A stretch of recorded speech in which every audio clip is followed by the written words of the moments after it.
One says stay and one says leave in the most awkward ever commit me. Be honest, it's really sad. Let us rehash. You want the trash, I got it all for you. Let's rehash the MAFS together. A sassy hole that only speaks the truth. Nobody gaslights you better. Hello, I'm Wilko, the cult leader of the trash, mess and drama, and my commitment is waning to the science as we are 29 episodes deep into this season and the results haven't been great so far. Obviously, I'm talking about Married at First Sight Australia, season 13, unlucky for some, most. I guess we have Stella and Philip, but with some emasculation and some negging over the last few episodes, the only couple we had faith in also has me worried. Still, the music in this episode is still airy-fairy, and the voiceover robot is telling us that they're doing great now. Still up a great. Mostly because they could just sit back at the dinner party table and watch everyone else make an emotional mess. Philip does point out that both Danny and Scotty just disassociate so much in the group gatherings with their respective brides when they kick into high school mode. And I've been saying it. So, sweet baby angel, because we're all saying the same thing, we can't be far from nailing the absolute truth of this edit. Over with the Veneer twins, they're having a chinwag, and G-Banger, she is perplexed because apparently nobody questioned Bec at the dinner party about the text. All the heat was on Gia. What? No, I distinctly remember Alyssa coming for Bec. You live in a different reality, G-Banger. Also, going by the edit, you have somehow skated through so much drama you yourself have created with minor injuries. So the woe on me whole sitch isn't going to work on us, Gia. Scotty is, he's over it. I think it's just going to be more of a rehash of like what you're saying. Another shout out of the channel name. With the Love Lab Rats, it's clearly official that it's their favorite trash, mess and drama channel. And Scott, I think you would have really rather just watch MAFS through Rehashed, to be honest. It's far less exhausting for you. For me, it's still toxic as shit, though. Sounds like Scotty has some things that he wants to get off his chest on the Commit Me couch tonight that are really going to piss off his fellow Veneer twin. So I cannot wait to see how this plays out. Over with baggage and Danaconda! As you know, they had a blue at the end of the dinner party because he wouldn't ride or die with her, or as she put it, just pretend. Just pretend everything's all right. Fake it until you break it. But you know what? After she bailed on the dinner party and went home early, things must be a little bit rocky. So, how are they? Really good. Shut up. This is just this year's Jackie and Rai, right? They blow up, the cameras disappear for a couple of hours, and when they return, everything is magically fixed. Bec is banging on about how she is still a GF. God, she is obsessed with this whole GF thing, and apparently this argument has also made them stronger. Danny doesn't do a lot of the talking at the table. It's all done by Bec. He's actually much more chatty in his little confessionals with the producers. He shares that he had no idea that Bec was in love with him, and he is worried how advanced her feelings are compared to his. And when asked once again if he will get there, he says, it's hard to tell. Is it that hard to tell? I don't think it's that hard. I think you know. Whoop! I spy a sliding door, some experts, and a warehouse of doom full of lab rats. Please note this down, okay? If you're keeping notes, grab your pen and note this down. We did not check in with the gays before the couch time, which suggests that they have not done a Bec and Danaconda sized turnaround, okay? I don't think things are good there. The Veneer twins are on the couch first, and Gia comes for Long John saying, yes, I'm here, because she thought that he would be disappointed that she came back after bailing on the last one. G-Banger shares with us all that she felt attacked at the dinner party, and no, I gotta, it's serious. It's serious stuff. G-Banger, she feels like she was attacked at the dinner party.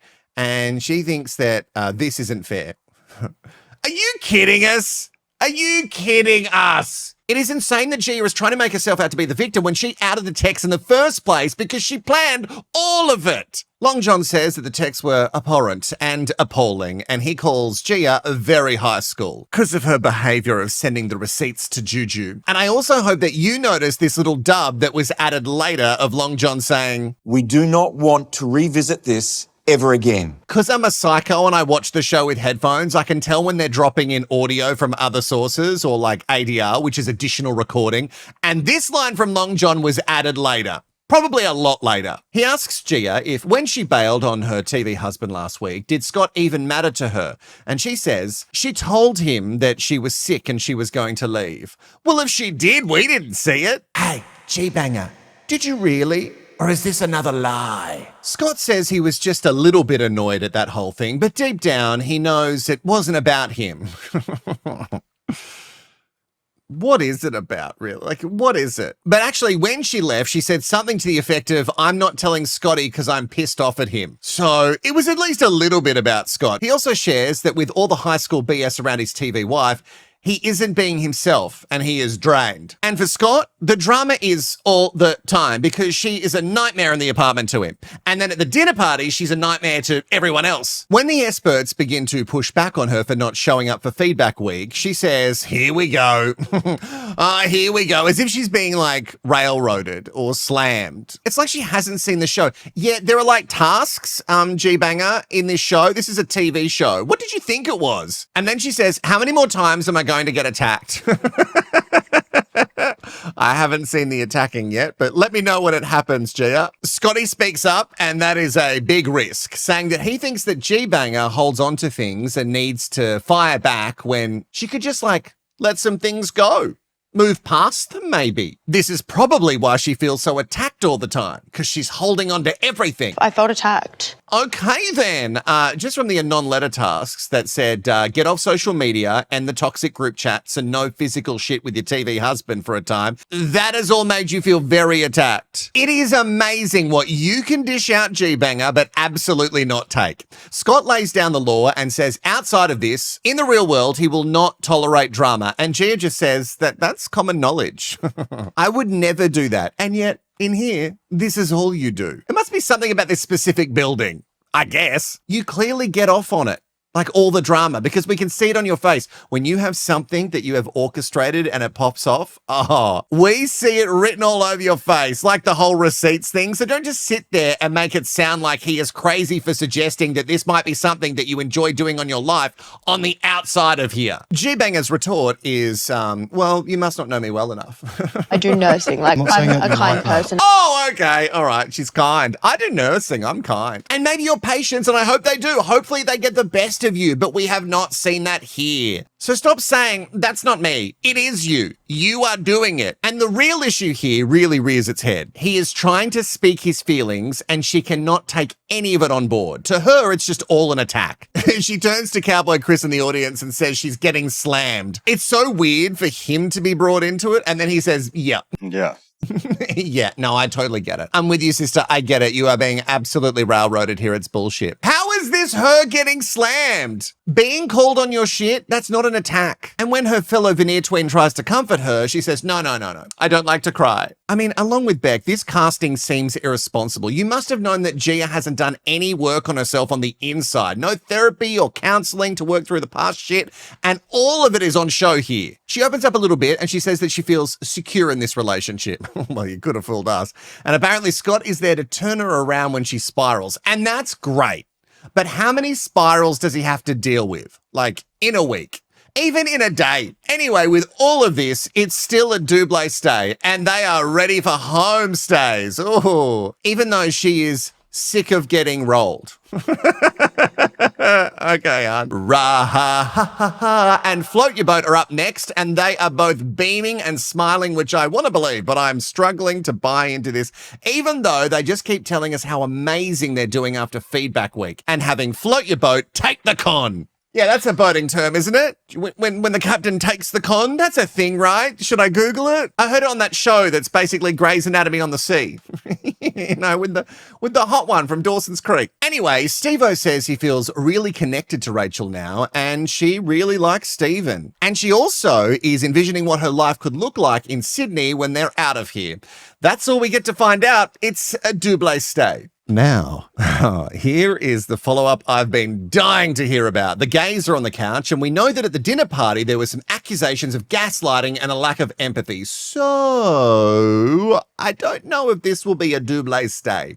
The gap on the couch is gaping between them. It's all about this comment that was made by Chris that has brought us here. He had made some plans in his head without talking to Sam, and he was saying it to everyone as if they both agreed on all this. While Chris is talking, Sam is freaking the fuck out.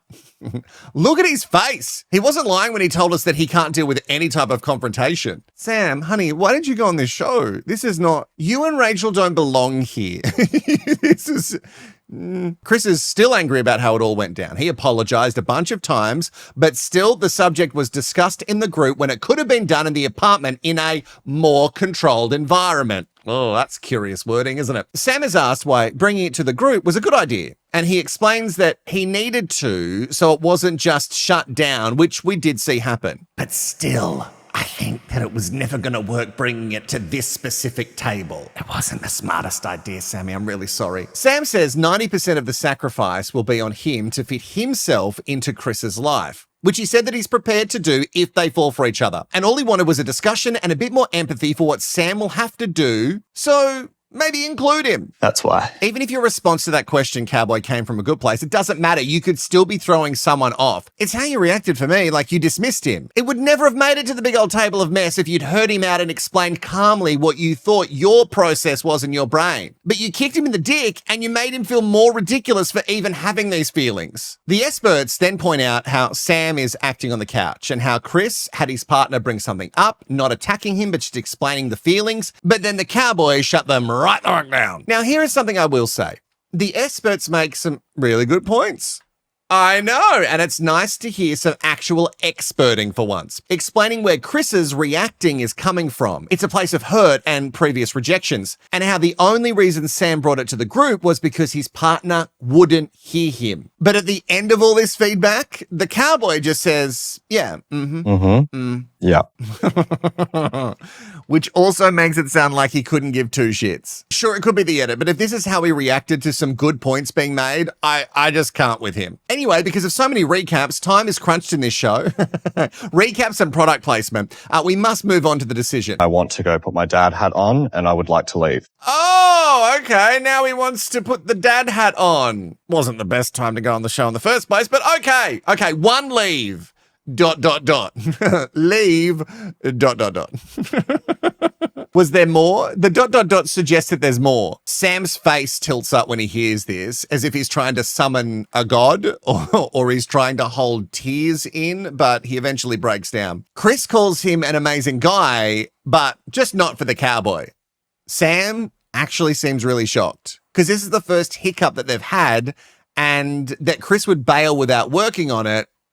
That's weird for him. Then it's revealed Sam writes stay, and this is so awkward. There is no trust at all now from either of them. And you know what? In that last episode of the dinner party, the way that Chris ran to Gia and vice versa, it's that whole relationship is a big red flag for me. Look at the Cowboy's face. He isn't even nodding. He's just trying to figure out how he can get out of this. He's going to do a runner for sure. No? Come on, he's going to do it. Sam goes to grab him for a hug and Chris doesn't really want a bar of it, but they do it anyway. Anyway, he says, I just want to go. I don't know if he means the Wet House of Doom or if he means the show. I think the latter. Oh God, they're not going to Homestays. Are they going to Homestays? No, they're not. The Booty and the Big Fish are up next, and they are all good. Apparently, they've been talking about this plan once the science is all said and done, so maybe some long distance and then a move to Adelaide is on the cards for David. They're talking kids, and apparently everything's good. Well, almost. You know, Alyssa, the Booty, does remind him a little bit of his own mother, which... I didn't say, though, she reminds me of my mother. She might be like, don't wear that shirt. And that's fine, right? Because don't most men marry their mothers? Let's not think about it too deep. If you're in a relationship right now and you're like, hang on, don't follow that down the path any further. No, just let it go. With Homestays on our doorstep, it is another double stay. Well, wasn't that a little quickie on the couch? Oh, another quickie for sure will be still up right, even though they had a rough week last time they were here. But we've had a MAFS turnaround, so it must be fine, which thank goodness. I need this, because still they're the only couple really giving us a positive chance at some good scientific results, right? Philip has noticed that Stella has been working on her energy and how she talks to him, so that's good. And the chat around the engagement comes up, which Phil was thinking, well, if we get to that point, it's probably like 6 months, maybe 12 months, but... I said the sooner the better. Oh, okay, sooner the better. Wow, that's a really, so we can get that snip. I think Stella will feel a lot more settled when she knows for sure that he is fully committed. Clearly, she's worried that he's going to run as soon as the cameras drop. And when you watch people lie so easily about so much of their relationships on this show, it would get really confusing, like trying to figure out like what's real in your head in this environment. So it's a turnaround that's, you know, not the most unbelievable turnaround we've had in this show. Not sure if he got the snip or not already, but I guess they're either using condoms or doing the old pullout. Either way, it's a double stay. Lucky last tonight are Baggage and Danaconda, and the chat is around Danny's reply about if he could ever fall in love with Bec, which was extremely flaky in his response. And on the couch, you can see he is cooking, even more uncomfortable than usual. And guys, he works in real estate, so he can really sell us on something, but all he's selling right now is a man who's ready to break. I mean, look at his face. He says he just misinterpreted the question. Oh, the question of, do you see yourself falling in love with me? You misinterpreted that. Like, what did you think she meant? And the sales continues. He goes on with his as a man bullshit. I love it when he says as a man. He cannot promise her that he will fall in love with her. Do you need to say as a man? Also, it's not a promise. You can say it's looking or feeling good or no, I don't think so. Like, this is not a commitment. I guess a TV marriage is pretty committed, but anyway, he just wants to put it down to a poor choice of words, and they've sorted it now, so we can just move on. But if Danny had a choice, he wouldn't be doing any of this if it wasn't for Bec. He hates sitting here and talking about his feelings. It's all for Bec, him being here. But like, you signed up for the show as well. Like, before you knew Bec, you signed up for the shows. I'm very confused. Was it a dare?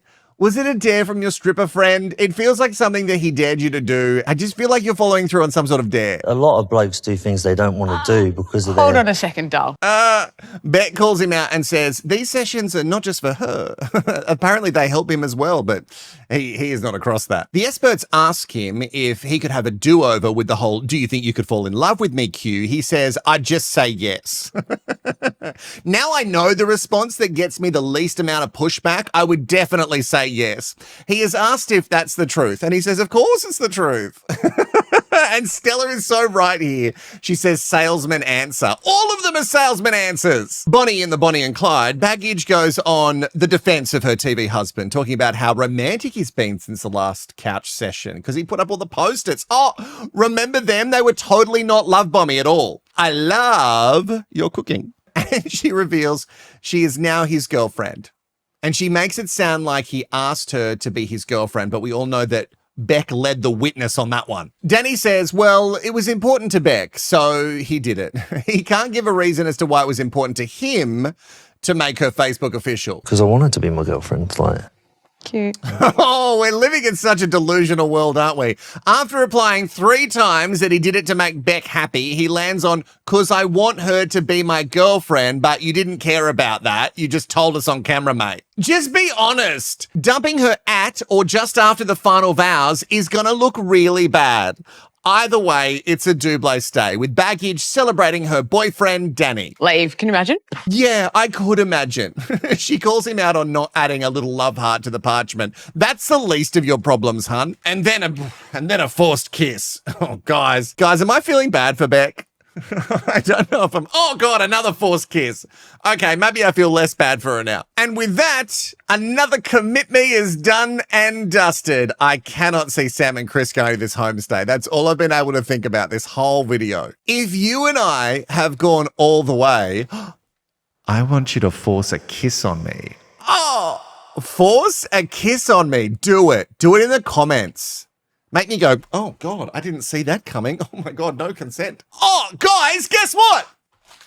Someone's going to win a finger bang. I'm in a Scotch finger bang. I'm in a Scotch finger. Okay, I've got the wheel. I have all the names. Someone is going to win the Scotch finger. Remember, this is for all cult members. The members draw is separate. If you're a cult member on the show, you're going to win this packet, and maybe you'll get like a couple of pins from the Sweet Baby Angel cult.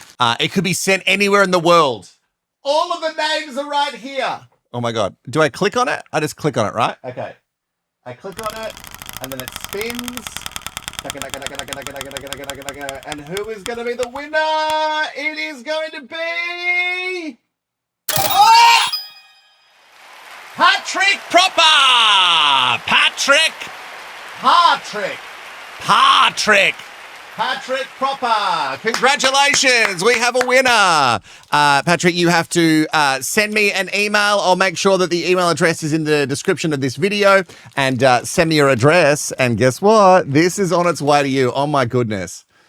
So many Scotch finger bickies. I'll get you a fresh pack. I won't send you this exact one because I've been holding it here too. You know, I'll spend another $2.50. Thank you to everybody who entered this prestigious competition. And congratulations to Patrick. Patrick, you are the winner, baby. And if you're a member here on Rehashed, make sure you go and check your members page. There is a post there. Someone else is a winner, and they're going to win a whole lot more than just this.